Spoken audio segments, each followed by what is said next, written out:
Be careful what you stick in your body from Big Pharma. That's all I'm going to say. Keeping it geisty. The Fight Guys? You keep it fighty and I'll keep it geisty. You keep it fighty and I'll keep it geisty. The Fight Guys? That's how I'm doing it. The Fight Guys? What is it? Okay. The Fight Guys! Every time we do that. Are you ready? We are changing the wrestling world. Hall of Famer, yeah. This is as real as it gets. This is the realest podcast today. Something came up, Daddy-O. I think I'm cute. I think I'm sexy. I've got the looks that drives the girls wild. This is Stone Cold Steve Austin, right? Yeah. When he's driving and you cut him off at an intersection. Yeah. Okay. What? Break it down! I'm scared because I was actually talking about the voices that I hear in my head, and I now realize we were talking about Randy Orton. He not only sucks, but he blows. Number one match of all time happened at AEW Revolution. Get that? That was my sigh. I was sighing. I think all these wrestlers should die. They should get executed. The point is not the fact that Rey Mysterio dies at the end, because, oh, go cry about it, Rey Mysterio's dead. Whatever. Is Pantera a screamo band? Oh my god. What are you calling me? This is how I know that your guys' business relationship and partnership is not going to last. Either Jack's going to flip out and get mad at Phil, Oh, you are a pretentious fucking asshole. or Phil's going to be like, Jack, man, you're always harassing me, man. You sound like an internet idiot, and I'm ashamed to be on a podcast with you. Oh my god! Oh my god! We're so alternative.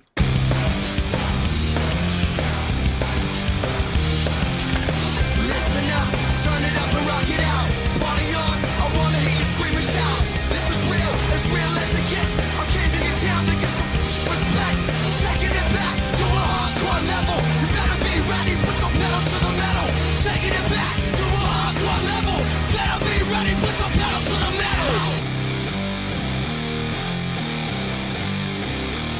Go! Whoa, I never give in. Whoa, I never give up. Whoa, I never give in. I just wanna be loved. Whoa, I never give in. Whoa, I never give up. Whoa, I never give in. I just wanna be loved. I am Jack Peterson. I am Ajax. I am Mr. Clean. I am the man of 1,000 strongly worded wrestling opinions. I'm Mr. Trivia. I'm Mr. Predictions. I'm host of the year. I am host of the real FightGeist. Not the type of FightGeist who would go storm any sort of Capitol building or anything like that. Not the type of FightGeist who would complain about their speech being silenced online afterwards. No, not that FightGeist. The real FightGeist, the alternative wrestling podcast. And I'm joined every week by the man across the internet. Yeah, I'm Phil, and I guess I'm part of that same podcast that Jack was talking about, maybe. I'm Mr. Predictions. I don't care what he says. And honestly, I'm going to take back everything that I gave him, which was Host of the Year, Mr. Trivia, and Mr. Predictions. It's all mine. Because I gave it to you. I can just take it back. But Jack, it's Tuesday. We're live on Twitch right now. Yeah. For those that don't know. And we just finished the Monday Night Raw. And what did you think of Monday Night Raw, Jack? Let me know. Oh, Monday Night Raw. So here's the thing. I actually have a lot to say about this because Raw, you and I, we've been talking plenty. I had to, turn the music down for this one because I got a lot to say here. Yeah. Well, I don't really have a lot to say besides the fact that Raw this week sucked. Right. Raw was not good. Really? We've Why? described all the merits of Raw for weeks and months and, the better part of a year now on this show. And we've talked about how Raw is better than SmackDown. It's better than, in a lot of cases, better than Dynamite. It's way better than NXT. Better than anything on the indies. Raw has been the show of 2020 and the beginning of 2021. This week, though, I don't know what they did exactly. They took a little bit of a misstep. They tripped and fell a little bit. They went a little bit too far, maybe, with some of the storylines that I was not as big of a fan of, and a little too far, maybe, with some of the ones I liked, too. I thought it was just kind of like I don't know. It was just kind of, it really felt like it was missing something. The Triple H Randy Orton thing did not work for me. It should have. It felt like it should have. It's such a cool idea on paper, but and then on top of that, you had like 3 or 4 different matches with a champion involved in which the champion was pinned by the challenger, or it would lead to like a future title match or something. And it was like, why do we need to watch this? Let's just get to the title match. You know what I'm saying? This used to be a big problem they had 2018, 19-ish. This is like every non-title match that would ever happen. Challenger would win, or there'd be something that would set up a future title match. I'm just sick of it. I don't need to see this brought back, Phil. I'm sure you're going to defend Raw, though, because you like everything about WWE. I mean, I didn't see anything wrong with the Raw. I mean, it wasn't the best Raw ever, but it wasn't bad. I mean, I'm glad I didn't have to see Asuka, and I saw Lacey Evans versus Charlotte. That's what we all need. That's all I ever wanted. I wanted Lacey Evans versus Charlotte, not Asuka versus Shayna Baszler. I thought that was cool. The ending, Alexa Bliss put his face on fire. She threw fire into Randy Orton's face. I thought that was really cool. I wanted the ending of the Randy Orton match, Triple H match. Like, I wanted that to end, and when the Fiend started doing his thing, I was like, oh man, we're not gonna have an ending to this match. But then, like, you know, Triple H's sledgehammer was on fire, and then he vanished into thin air. And then Alexa Bliss was there, pain on her glove, threw fire in Randy Orton's face, and he's squirming in pain. I thought it was great. Bobby Lashley murdered Matt Riddle, which was sad to see. I mean, I kind of knew Matt Riddle wasn't going to win the title, but geez, I kind of was hoping that he would. He got pretty much murdered. What else happened?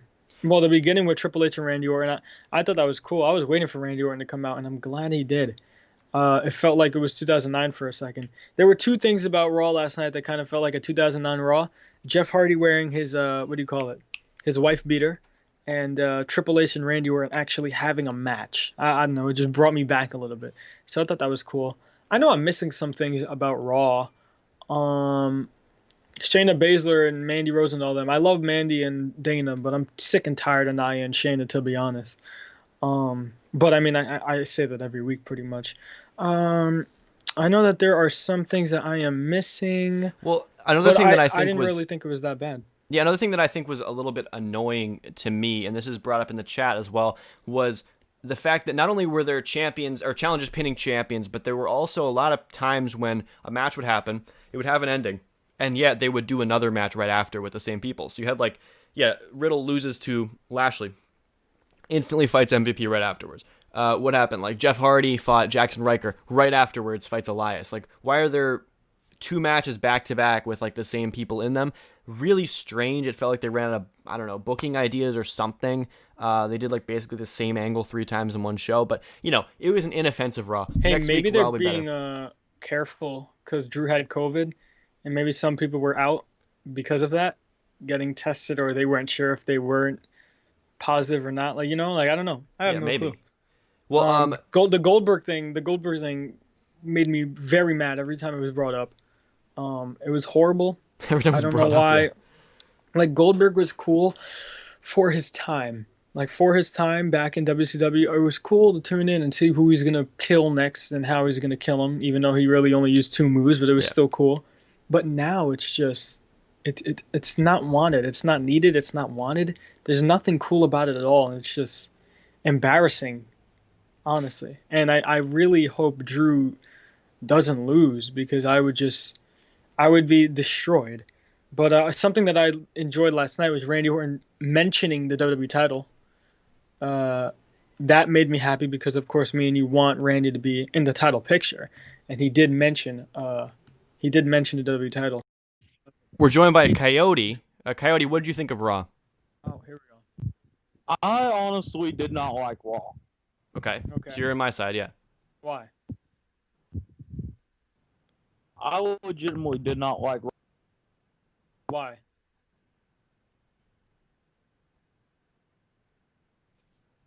Same. Yeah, no, I mean, it's a good point. It's hard to say exactly. Sometimes it's hard to elucidate these points. You know, wrestling's a complicated thing. Was Raw so bad that you're at a loss for words? It's understandable. It's understandable. Yeah, I agree, actually, if anything. We had Ric Flair hooking up with Lacey Evans, like an old man being led to his daughter. Let me rephrase that. It was like an old man being led to a lawyer's office by his daughter to change his will. Right. Sure. Yeah. Right. Yeah. I mean, like, I think you like Lacey Evans more than I do, Phil, and I think this storyline, when it first seemed like it was happening, I was kind of into the idea because it seemed like it was going to be a wedge between Charlotte and Rick, which is, I mean, it's like they brought back Rick just to break them up again. When the last time we saw Ric Flair and Charlotte together, she had like dumped him, sent him to the curb, you know. So it's like a little weird, but I don't mind this. I'm kind of into it. Yeah, I like it. Yeah, Coyote, any final thoughts? Yeah, I just want to say keep up the great work. Also, Phil, your hair is nice. Jack, you are an awesome guy. And I'll talk to y'all later. Wow, beautiful. Coyote, Baba Booey. Baba Booey. Papa Fooey.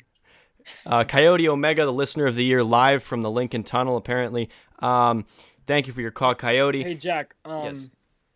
Something that that I really enjoyed was the Sheamus and Keith Lee versus Morrison and Miz match. That was a really good match. I mean, dude, broke the freaking turnbuckle on him. That was crazy. I don't know if that was planned or what, but that was pretty cool. Yeah. And then it was pretty funny to me because they were like hugging and being friends, and then they go to the commercial break and they come back to the commercial, and then Keith and Sheamus are mad at each other again and fighting.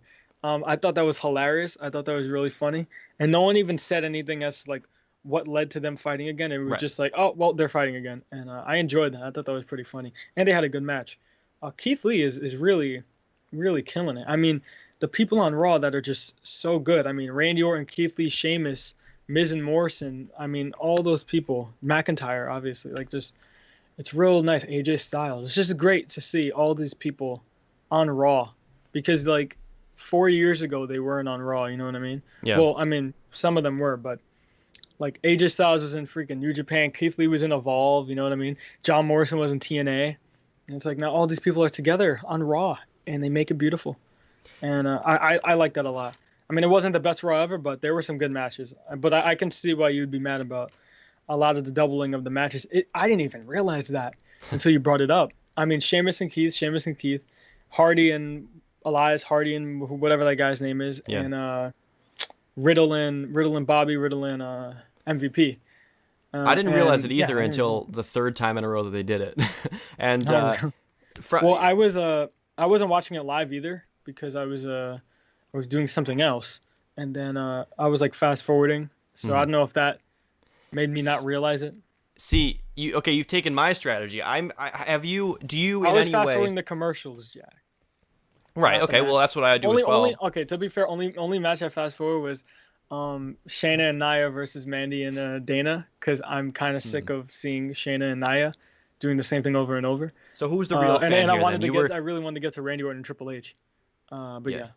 The one thing that I think was a positive from this Raw, I mean, I was not a fan of the way that Triple H, I mean, it was cool to see the visual of the sledgehammer on fire and stuff like that. Like you said, I wanted to see that match have an end. Yeah, I wanted to see that. And I was just a little, I mean, it was just disappointing the fact that they built up to it throughout Raw. I mean, not as much as they built up to some of Randy Orton's other things. Like, it felt like it should have been more like the Christian thing, where it's like, is Triple H going to fight him? What's going to happen? But instead they were just like, is Triple H going to fight him? Yes. And then, okay, it happens. Yeah, and then the match doesn't end. But at the end, though, I wish it didn't end like that. I wish the match had an ending, like Randy Orton killed Triple H, and then Alexa Bliss came out. Like, you know, they could have done that. They could have cut out Nia Jax, Shayna Baszler to have a full Randy Orton Triple H match with the ending included. Yeah. To make time for Steve Austin's whatever it's called. It's a good show, though. I watch it. No, Broken it's not a good Skull show. Ranch, that was called? No, that's the other one. He has different shows. Good for Steve. He's got a shit. No, not good for Steve. He's just, I don't know. But that show that comes on after Raw, I watched all of season 1 when it was on, like, whatever, last year or something like that. It's a good show. And now they have Ice-T. I want to see the Ice-T episode badly. I gotta admit. Okay. Ice-T. Body Count. Great band. What I was gonna say about the end of Law and Order of Raw was from the chat. Bronx Killer said Alexa gave Randy Orton a face UTI, which I think is a good way of describing it. Throwing, I guess, a fireball at his face. I think, if anything, they kept the camera on Randy Orton for a little too long. He started to, yell in pain a little bit too much. Made him seem a little bit on the weaker side of a character that is not typically weak. But it's understandable. His eyes are potentially burned out. As Michael Cole goes on about, he might be blind. He might be blind. And he might be. But I thought that was cool, but I think the big story having to do with wrestling this week was the fact that Drew McIntyre now has coronavirus. And he cut a weird promo where it seemed pretty forced, but I mean, I guess I'm kind of glad that they did it in some capacity. But the fact that he comes on TV and he goes, if it can happen to me, it can happen to you. So wear a mask in public. Like, all right, chill. Yeah. But it's true. And I mean, he kind of has to say that. Yeah. I feel like John Moxley probably should have said a similar thing, but I was really hoping the diagnosis here would mean that this Drew McIntyre Goldberg match that we ranted about last week would not happen, that it would be canceled. Same. But because I guess there's 3-4 weeks or something until the Royal Rumble, you only really have to take 2 weeks for the disease to, I guess, go away. It's still going to happen according to them. They're still hyping it up, like you were saying, and it's. I mean, the best case scenario is that Goldberg or Drew McIntyre's, COVID maybe spikes. He finds out he actually has a pre-existing condition, doesn't know about, and the symptoms get a little bit worse, which means it stays with him for a little bit longer, which means he goes into the Royal Rumble feeling okay, but spreads it to Goldberg. Drew McIntyre, he's totally fine that night, but gives it to Bill Goldberg, and nature takes its course after that. Right. It's called survival of the fittest, is what it's called. And I hope that's what happens. From the chat, I hope Drew beats Goldberg so bad Goldberg needs life alert. I think he already does to some extent. He's just a walking concussion at this point. But I am glad that. I would assume. I'm going to assume Drew is going to keep this belt. Now that they're not going to strip him of it or anything like that. They're going to have him keep going. I would hope that means he's going to beat Goldberg. But the match is not canceled. I don't know.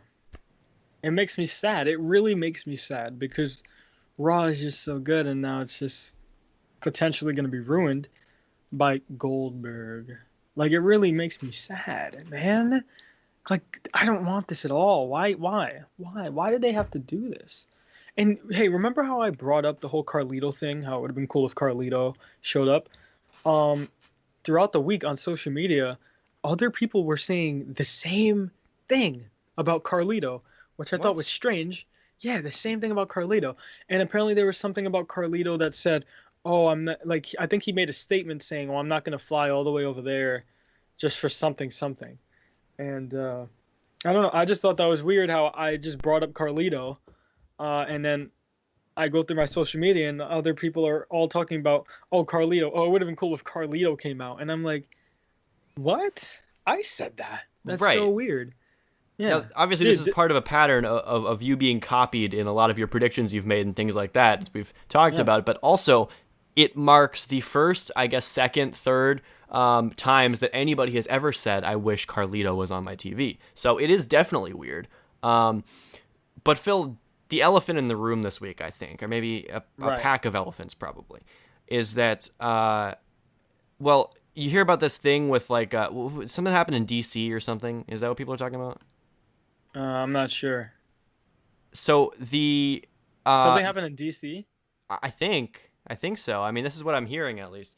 But the clip I played at the top of the show. I'm a fan of Daniel Cormier though. Daniel Cormier is a good fighter. He is a good fighter, yeah. DC, yeah, okay, I get it. So the podcast that we talked about last week that has stolen our identity, that is masquerading themselves as the FightGeist, with a capital T, as we refer to them, FraudGeist. They are, as we mentioned last week, if you missed last week, a QAnon supporting podcast that has our name, that started in October, stole our name, and is running it through the mud, as they should, I guess, for people of that ilk. But what maybe we didn't expect last week when we were on the air is that the following day from when we taped it, in fact, before we even posted the episode from last week, the Capitol was stormed by, I assume, a bunch of their friends.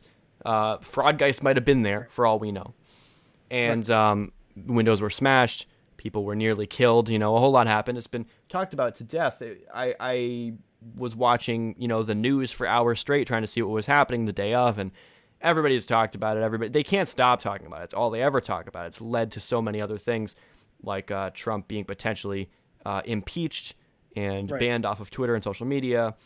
and a variety of different things happening with that.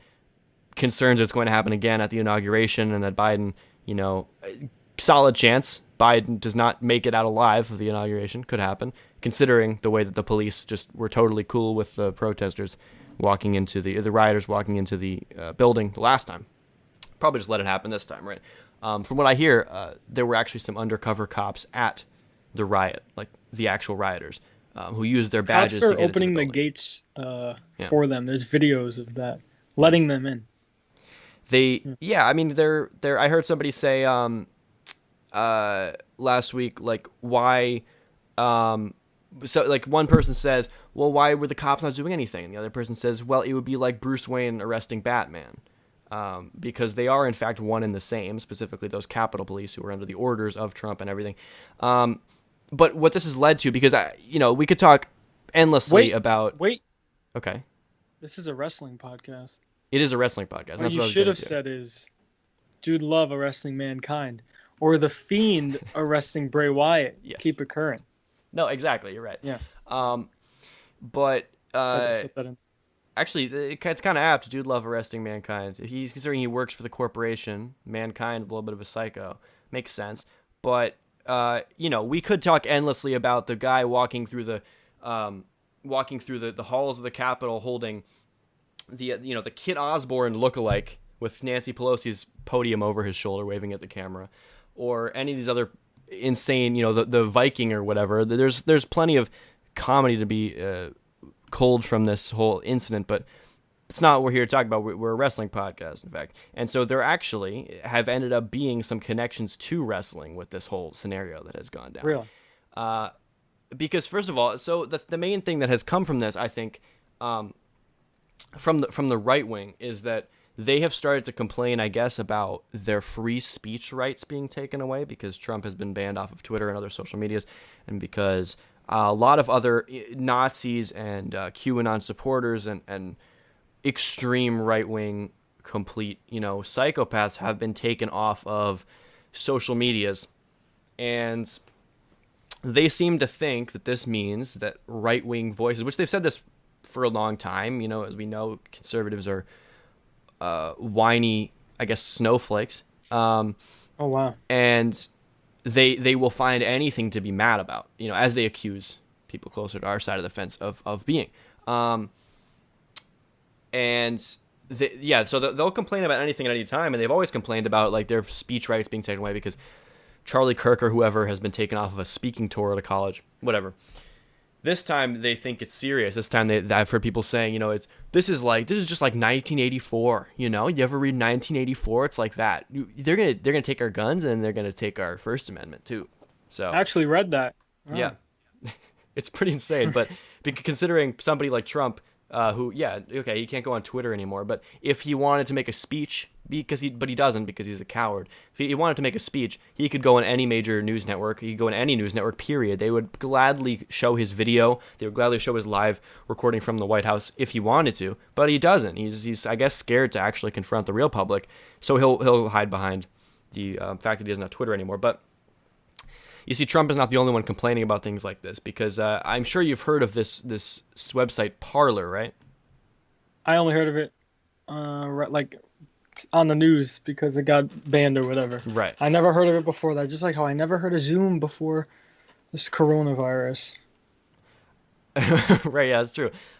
So Parler, is it's blatantly a right-wing social media platform. They call it a free speech platform, but what it is a right-wing speech platform. There's been instances of people with left-leaning opinions who have been literally had their posts removed on there. So it's not exactly two-sided. But what happened is we've talked about Kane and his politics on the show before. Called himself a libertarian, basically is just a conservative, and he's the mayor of Knoxville. He tweeted this week, I understand Twitter and Facebook are not government entities, so they can set their own rules and are not subject to constitutional prohibitions. So, sure, they can ban whomever they want. Nevertheless, they are setting a dangerous precedent which may have intended consequences I don't know if you meant to say unintended. Intended consequences even for those who are currently cheering them on. Now, someone else comes along and says, because I don't know what kind of person would do this, but somebody decides to reply to that tweet and says, Parler, Parler is, it's not a right-wing app, it's a free speech app. Kane replies and he says, exactly, my username on Parler is Glenn Jacobs. Follow me there. So Kane has started a Parler account of his own and has seemed to use it to talk about how liberals are silencing conservatives. And I don't know, I never really expected Kane to go this far on the conservative route, but I mean, I guess maybe we should have expected it at this point, right? I'm bored with this conversation, Jack. I don't care what Kane's politics are. You don't care what Kane's politics are? I want to see Kane on TV in a mask with fire. That's what I want. I don't care about what his politics are. Well, pretty soon you might. I mean, clearly he's pretty cool with the people who literally were setting fires last week. Nice. Well, I mean, think about it. Parents dead, he comes from a broken home. Right. I mean, come on. Yeah. No, similar to what you were saying last week. It starts when you're young. It starts when you're a child. Mm-hmm.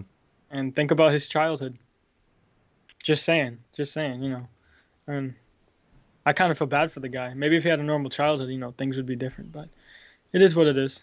No, it's true. It's true. I don't really care about his politics. I don't. I just want to. I miss Kane on my TV. Where was he on Legends Night?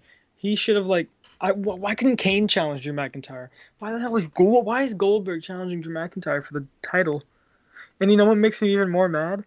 That Drew McIntyre is like, oh yeah, this is the title that you never got, the one title that got away from you. And the more he says that, it makes me think wow, Goldberg might win this title, because it really is that title that he's never won, and they might just give it to him just so we can say that he did that. Oh yeah, I was WCW and WWE champion. Oh God, I can't. Goldberg's living in my head rent free, Jack. Everything goes to Goldberg. I'm just so mad, and I can't wait for the Royal Rumble, but I also don't want the Royal Rumble to come. I can see Goldberg. That. I'm not sure how we got back to Goldberg, but you know what? I'm always down to talk about Goldberg. Goldberg, well, we've pretty much done that segment to death, have we not? I don't think there's there's no such thing as doing that to death. Maybe the more we say it, things will change. You put it into the universe, maybe it'll change. Oh, I see. Or else we'll jinx it. I mean, it's one of the two. Oh boy. I think so. Honestly, I think he's gonna win. And I'm just gonna be really mad. I'm just gonna be really mad. Yeah. And there's nothing that we can do, Jack. There's not a single thing that we can do at all to prevent Goldberg from winning.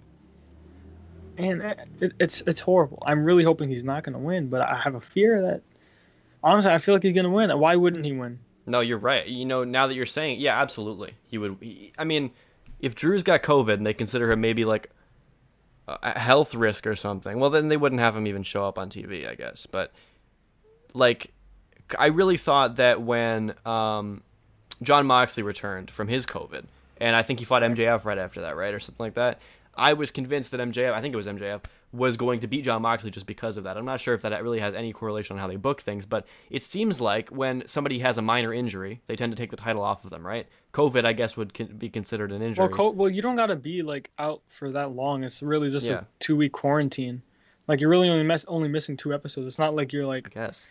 It's not like you tore a pec and you're out for 6 months, or your muscle ripped off your bone, or you got shot in the leg like Triple H ripped your quad off. Right. That's how he explained it. He said, I remember watching something. He says, it feels like I got shot in the leg. And he didn't even do a thing. He just took a step. How scary is that? He literally just stepped forward. Hit the muscle off the bone. He was out. Well, that's exactly, yeah. There's a weird selection of wrestlers who just are not even wrestlers who have taken a whole lot of bumps, like Mick Foley. You would expect that to happen like Mick Foley. But it happens for some reason to Triple H. Kevin Nash, Vince McMahon has had this happen to him. He's not even a wrestler. And he's had the same scenario where he just got into the ring and both of his quads gone off the bone. And what about Rey Mysterio? I had 5 surgeries in my left knee. He did. Don't try think, this at home. Yeah, absolutely. Don't try sliding into the ring on your knees at home. Don't try walking. Yeah, don't try walking. Exactly. Don't try stepping forward. They should have showed those clips in that ad. Yeah, exactly. You know what's crazy? Jeff Hardy never got injured until recently. His whole career never got injured. I mean, he had concussions, whatever, but he never actually like broke a bone or anything like that. And he jumped off of everything ever, and he's been fine. And he still walks perfectly fine. Nothing's wrong with him. It blows my mind. But then you have people that are just destroyed, and it's very brutal. Speaking of destroyed, things that are destroyed, Scott Steiner syndrome, or whatever you call it. It's common in wrestlers, and Kofi Kingston seems to have it. Are you talking about the pecs? His chest, the Scott Steiner syndrome. What's up with that? Is that from chops? Is that from front bumps? Like what? What is imagine? That? No, I don't. That imagine like a chop would actually split your pecs apart. I don't think that's what it is. I'm pretty sure what it is an actual thing he was like born with. Like, I mean, I know they haven't always looked like that, but I think it's some sort of like genetic issue. But here we go. Okay, I just looked it up. His chest condition is actually one that's quite common. It's called pectus excavatum. And yeah, it looks like it's purely genetic. There's like a shit ton of articles on this too. Why does Kofi Kingston's chest look so weird? Scott Steiner's, though, I think is different, though. I think Scott Steiner's is from the steroids. He's pumped himself so full of so many things. I think it's just like his muscles and bones have started to like fall out. It's real bad. I mean, with Kofi, it's not really that bad because he kind of slimmed down to make everything even proportioned well. But Scott Steiner's just so crazy. I mean, Kofi doesn't have it that bad. Like it's not that crazy. But it's just like this happens to a lot of wrestlers. Like this has happened to many wrestlers, and I don't know what that is. Yeah. I mean, I would think it would be, you would think since Scott Steiner and Kofi Kingston both had this that it would be something related to wrestling. But it would be pretty funny though if that many chops, like say from Walter, if Walter could give somebody pectus excavatum or whatever. From the chat, sounds like he's casting a spell for muscles. If he could just chop somebody enough times in the chest that their pecs would split apart, I think that would actually be a pretty good gimmick, a good finisher maybe. Like when Alexa Bliss would make her arm pop out of its socket. But that was nice. But anyway, Phil, we started with one place and we've gone to a totally different place. What I wanted to say next, though, I understand you don't care about Kane's politics. I do personally, but separate the art from the. I mean, you could call him an artist, I suppose.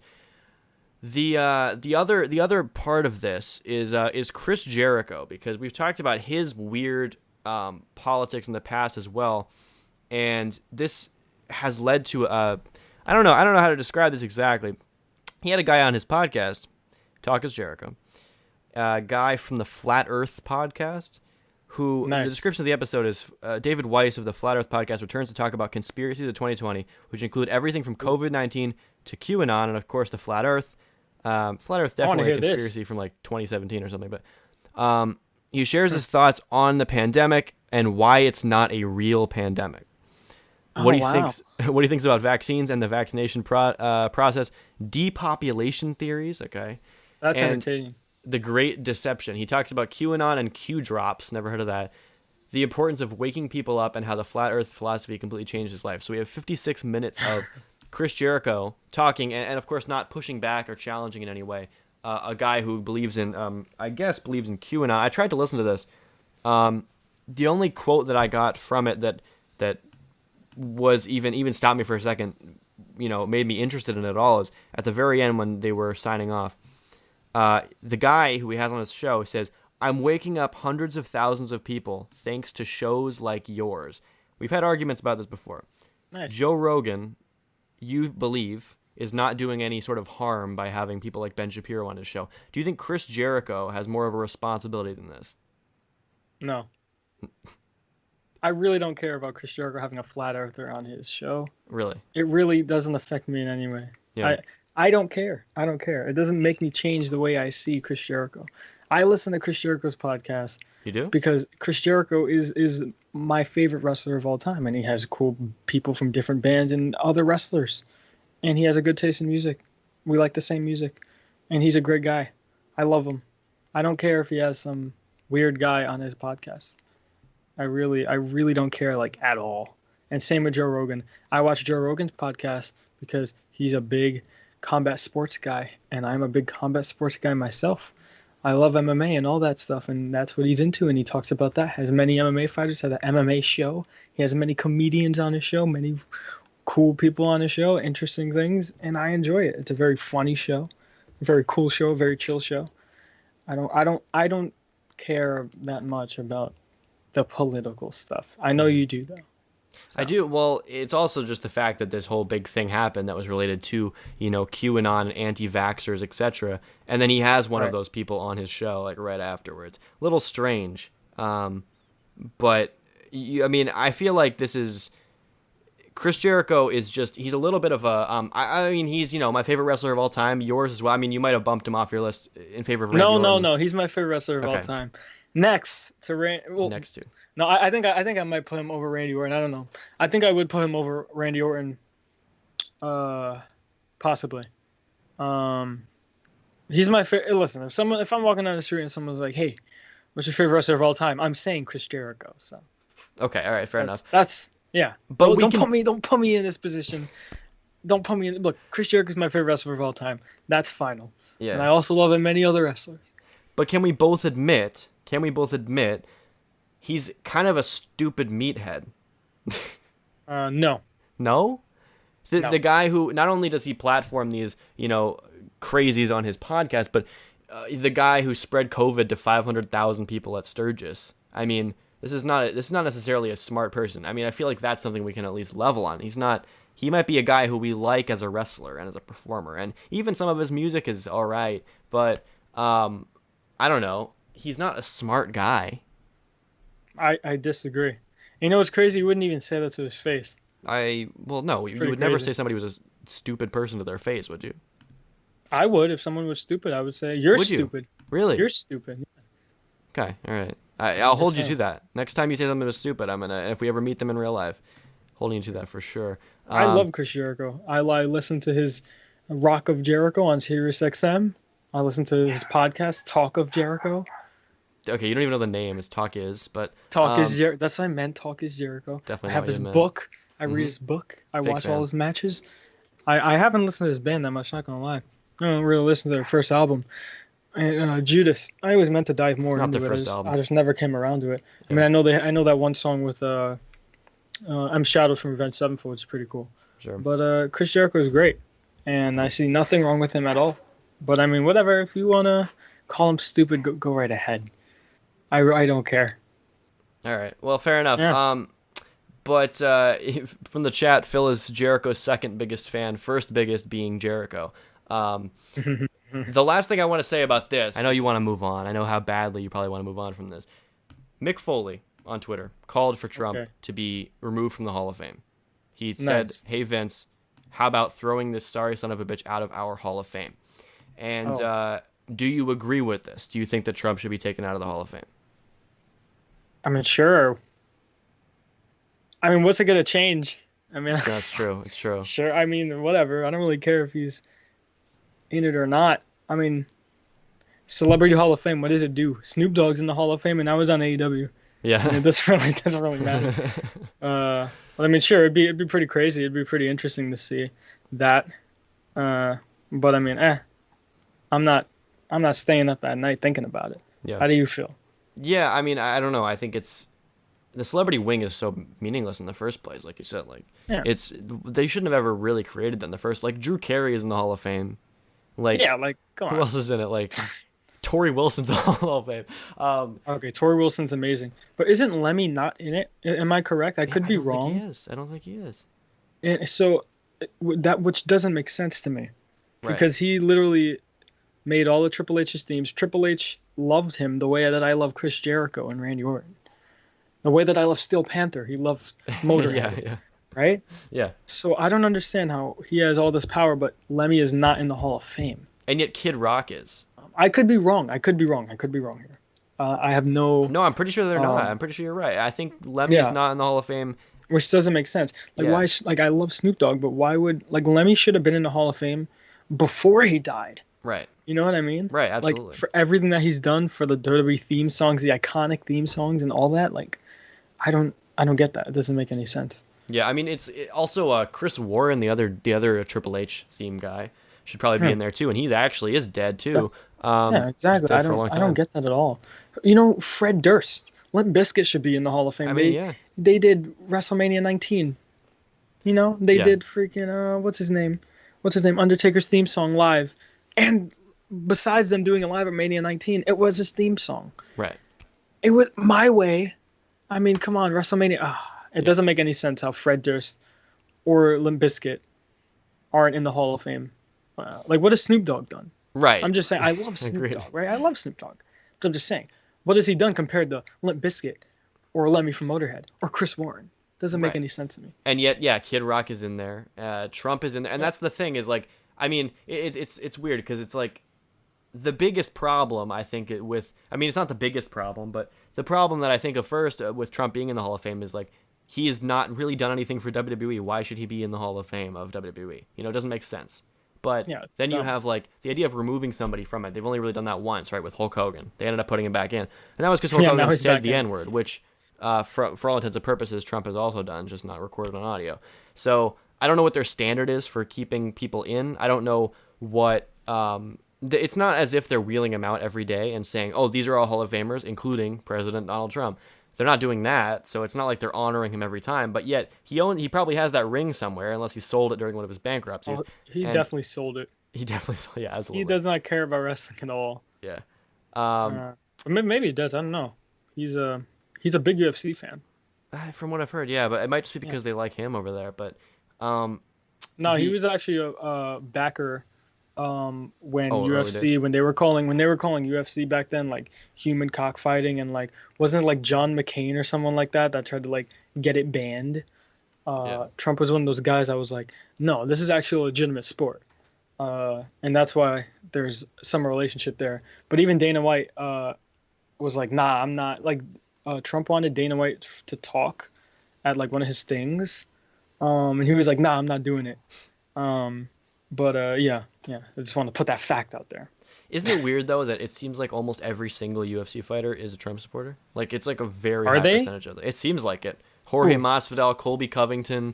I don't know that many UFC fighters to be totally honest, but everybody who Dude, Colby Covington called Trump Yeah. after he won. Yeah. Have you seen that? I'm Yeah, but totally Colby sure Covington is kind of like a character. Right. Kind of, but he's I like- think that he definitely He's the biggest believes heel it. in MMA. I mean, who would be a bigger? I mean, Chael Sonnen. He's basically a modern day Chael Sonnen, to be honest. But who else is Trump supporters? I don't know. I'm not aware of this. It seems like I wish don't I had even a watch prepared UFC. list here, but yeah, I know. But it seems like every time I see an interview where any UFC fighter is talking about anything political, they're like, "Oh yeah, no, but I love Trump though. He's doing so much for the economy and stuff," and they make up Show these me platitudes this. about it. I'll prepare this for another time, but I don't have it in front of me. But and Dana White too as well. But yeah, the last thing about the Hall of Fame pretty sure is that Dana White isn't a Trump supporter. Yes, he but yeah, literally is. Dana doesn't pay them enough. Oh god, that's a whole other topic. I mean, listen, it is a little bit messed up that boxers get paid like millions, and some UFC fighters don't get paid that much. But I mean, that's a whole other thing. they're I'm not paid getting plenty. into that. They're paid I'm not- for what they do. They're paid plenty. Come on, even the No, lowest. no. They're not paid. Listen, what they do to their bodies is more than any other sport. That's true. I think they should be getting paid like money, the same money that basketball players, baseball players, boxers get paid. But I don't know. I'm not the one to talk to about that. But As maybe much they as just boxers, aren't for as sure. advanced as a sport yet to have enough money to make such big contracts. I really don't know. Yeah, I mean, as much as boxers, they should absolutely make as much as boxers, but they're not. They're fighting once every some of them are fighting like once a year. Some of them fight. No? Yeah, absolutely. Some of these not true. fighters, well, like your Daniel Some Cormier, of them, but a lot. yeah. I'm not saying Daniel all of them. Daniel Cormier is a legend. Okay, yeah, fine, People but- that are coming up, people that are putting their bodies on the line. There's like I don't know what's the window of them fighting. Maybe like every 4 months or something like Yeah, that. but still some for- people take fights 2 weeks in advance. Some people take fights a week in advance because someone got COVID or something like that. Someone got injured. I mean, there's a lot that goes through it. And even beyond fighting, their training camp.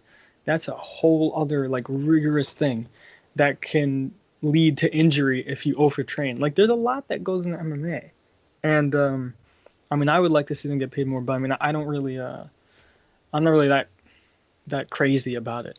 I mean if you become Conor McGregor in the sport, you'll get paid a lot. Well, So, sure, but most of them are like every UFC documentary I've seen features, the fighters being in their huge fancy houses and perfectly capable. yeah, Conor McGregor, who all of has them. like a All bunch of of them. different businesses. Not UFC Conor fighters McGregor, don't get paid that much. They get paid more than Big UFC fighter, Daniel Cormier, Khabib, Conor McGregor, those people get paid a lot of money. But people like Sean O'Malley, those people don't get paid a lot of money. They No, should they be getting. 100% Dude, do. Dustin Come Poirier. on. Poirier got paid like what? I think Poirier only got paid like. Actually, I really don't know. I'm not even gonna put numbers out there. But basically, Poirier didn't get in the millions, and Khabib got like millions of dollars. So I mean, it's weird how that works, but I mean, it is what it is. Well, it's like they're getting massive, even if they're Sean O'Malley, by the way, you talk about Sean O'Malley. I just looked him up, $850,000 net worth, so nearly a millionaire. In a few fights, he will be a millionaire, and he's not even that high up on the card. All right, look up Canelo Alvarez net worth. Okay, I bet that's way higher, but he's also been in the sport for a very long time. The thing about sports as compared, and both of our bullies in the chat says, why does society value sports and entertainment more than science and art? Which is very true, but also more than the average minimum wage worker at like Amazon or something like that. When you have a business that makes so many billions and trillions of dollars all the time, the average worker can be paid way more. The UFC fighter is not a concern. The UFC fighter who's fighting once every 3 months and already has a shit ton of money. Canelo Alvarez is worth $140 million, by the way. Figures. Exactly. So, but what I'm See saying the difference there? That's a big difference. It doesn't matter. It really does not matter. You have a guy who's a multi. You don't know what goes into being an MMA fighter. They get punched in the You don't face. know. Okay, they get a little brain damage, Wow, and you then they go sound like vote an for idiot Trump. right I understand. now. You sound like a complete idiot right now.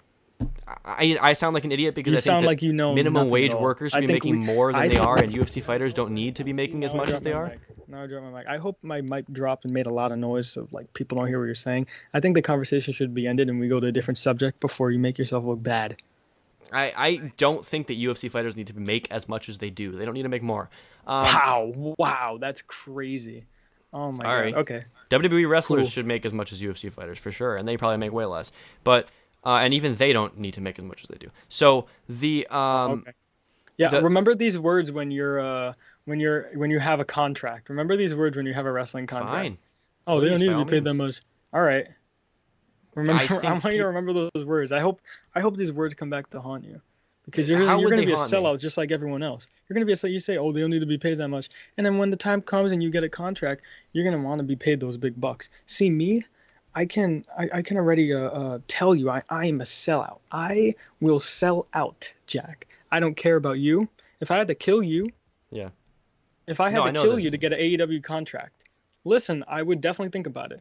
Listen, I'm not ashamed of it. But you, on the other hand, listen. You say you don't care now, but you're gonna care in the future. When you get a contract, you're gonna see why these people complain about what they complain about. But whatever. No, maybe you're right. And look, ideally, I would love to make a lot of money in any line of work that I was in. And if I end up being a famous wrestler, then I would love to make millions on that. But I don't think that I would deserve to make millions on that being a main event wrestler when there are people doing much tougher manual labor and working in mines and stuff who are making lower than minimum wage. So I don't know. There's a spectrum as far as I think what people deserve to make and what they do make. It's pretty sick.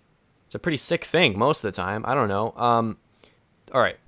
It's not even the point. What I was trying to say is All the right. Hall of Fame. The Hall of Fame is a funny thing. It's remember that they a lot of people say that the Hall of Fame doesn't really matter, and that people who get into it doesn't really end up mattering.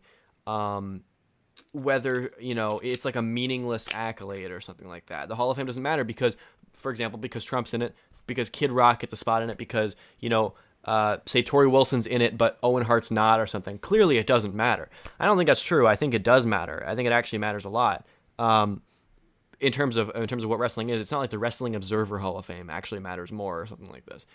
Other Hall of Fames like the TNA Hall of Fame or something like that, we don't really have to care about those. But WWE Hall of Fame is a prestigious thing. They actually get a physical ring. They're considered at the peak of the like. There's people who deserve to be in there, but it's also like, I don't know. I think it should be considered to mean more. People should care about it more than they do, if that makes sense. Right. I don't know. I think the TNA Hall of Fame does matter. Oh, please. All But right, but yeah, I mean, I see what you're saying. I see what you're saying. Well, the last thing I want to say about the FraudGeist, of course, is that they still have not responded to our messages. I have tweeted at them. They have not uploaded an episode in still like 3 weeks ish. I'm going to continue. I'm going to throw everything at this. I found their personal Twitter accounts. I'm going to throw everything at this to try to get them on the show, hopefully for next week. We'll see. I like them. Of course you do. I want to hang out with them. Well, you might get that opportunity. I'm not going to be cordial. I'm not going to be hanging out with them. But we'll see. We need to get that name back because right now they are absolutely disrespecting it. They're continuing to tweet things on their personal accounts, by the way, about the election was stolen and all these things, and free speech is being silenced. You know, the typical, what you'd expect from FraudGeist, and we hope to see them soon. But Phil, there's one more big thing we have to get to. I sort of mentioned it at the top, but I need to gloat a little bit because. Okay. Well, let me just start out with Mr. Predictions.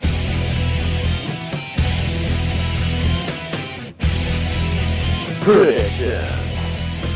I turn up the trouble till it gets real loud.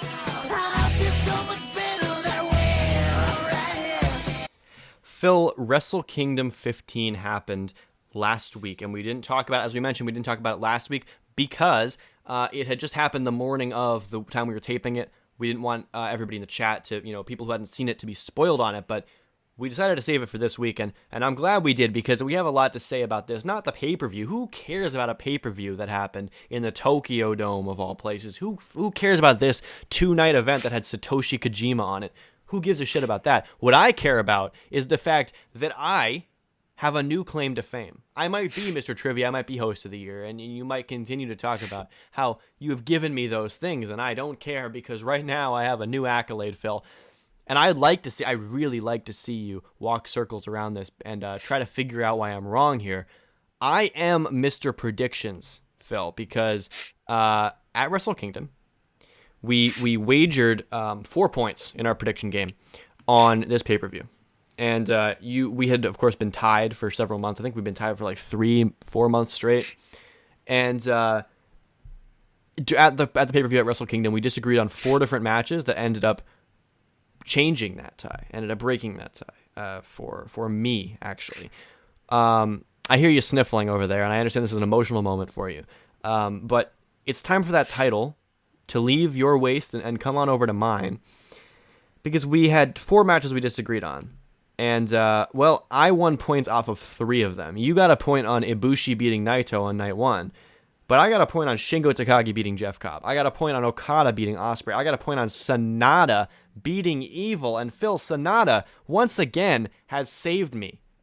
Because last time I was Mr. Predictions, which you still claim didn't happen, it was Sonata making it to the finals of the G1 Climax that put me there. And now that Sonata has defeated Evil at Wrestle Kingdom Night 2, I am leading you, not by 1 point. You can't claim it was because of that other thing that happened now. I'm leading you by 2 points. The score is 70-68. 70-68 because of my favorite wrestler, Sonata. And Phil, please explain. I know this is sad for you. I apologize for the moment I've put you in to put you on the spot here, but you're no longer Mr. Predictions. I am.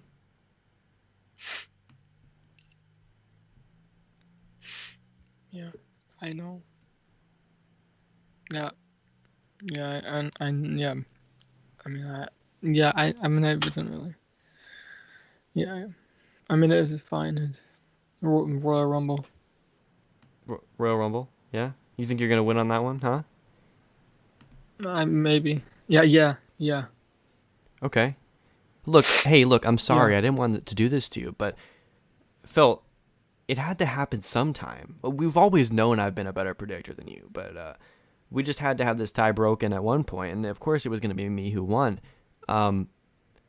Hey, there.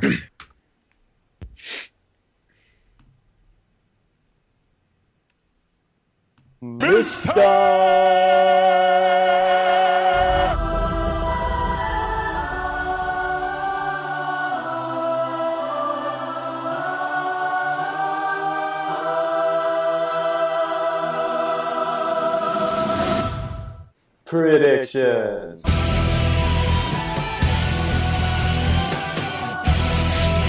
Predictions. I turn up the trouble till it gets real loud. I feel so much better that way right here. Phil, I'm sorry I had to be this way, but I am Mr. Predictions. And do you have a concession speech prepared? Because if not, I just have a couple more sounders I could play. I have a victory speech for sure. Or I could talk about, I could talk in depth about all the matches I got correct and all the matches you got wrong. No, I don't really cheated. You cheated. I cheated? Oh, wait, you want to say that a little louder? I didn't hear you. You cheated. Phil, I'm sorry. Look, I didn't mean for this to. Mr. Predictions.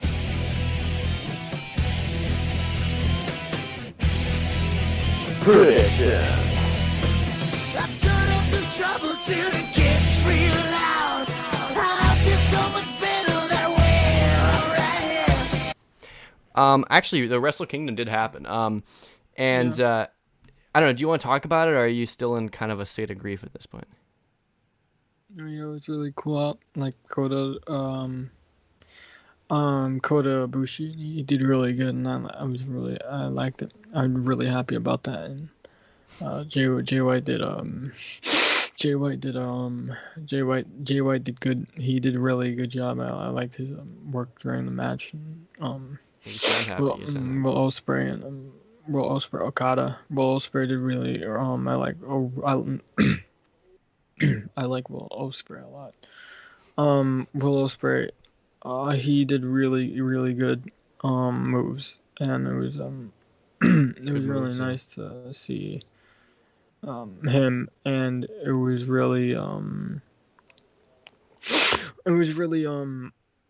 nice to see Kota Ibushi win, and it was emotional. Cool. Yeah, no, you sound excited about it. You sound happy about it. At the very least, the word emotional did apply. If I can speak about this for a minute, Jay White had his first great match in probably years. I would say this was a very good match. It was a typical Jay White match in that it went very, very long. It went like 40 minutes or something. And yet it didn't feel like it. It felt very dramatic, very emotional. I really thought Jay White was going to win at one point. I was disappointed by the amount of people I saw online saying Jay White should have won and that they were sad that he had lost. I don't understand. I've never really understood why people like Jay White. And I've never understood. You okay over there? Yeah. From the chat, Phil sounds a lot like most wrestling podcasters out there, actually.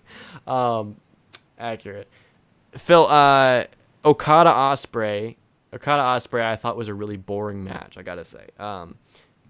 What else can I say that'll make you cheer up? That'll make you get angry here. I think that Will Ospreay is a pretty shitty wrestler, actually. What's gonna work? How do I snap you out of this one?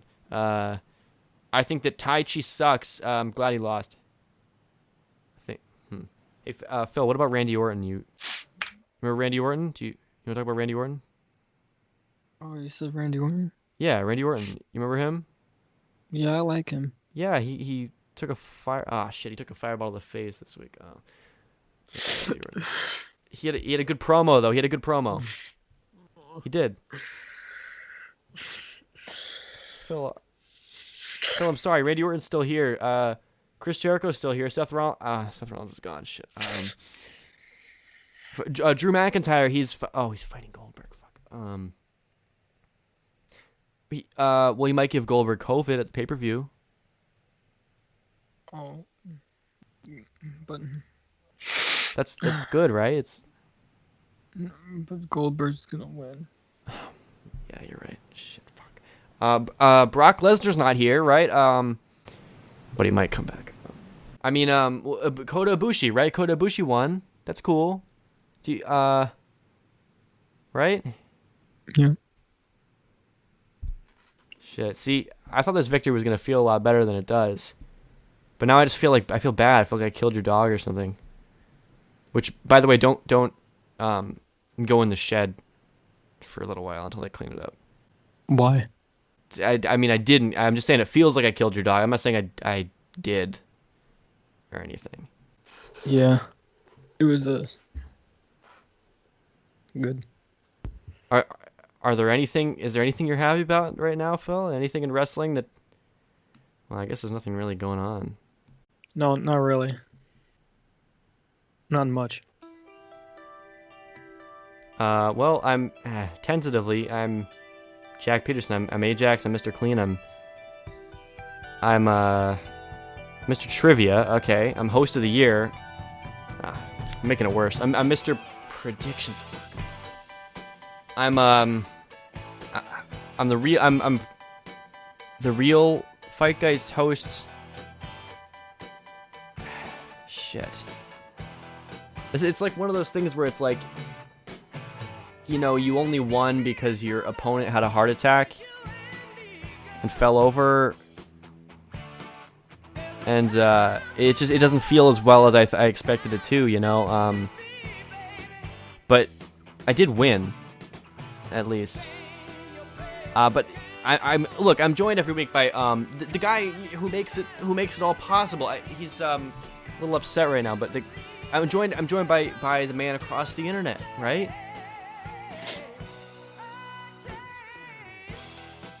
That's your thing. It's your cue.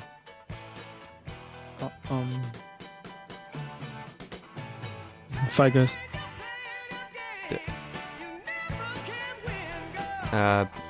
The alternative sad podcast.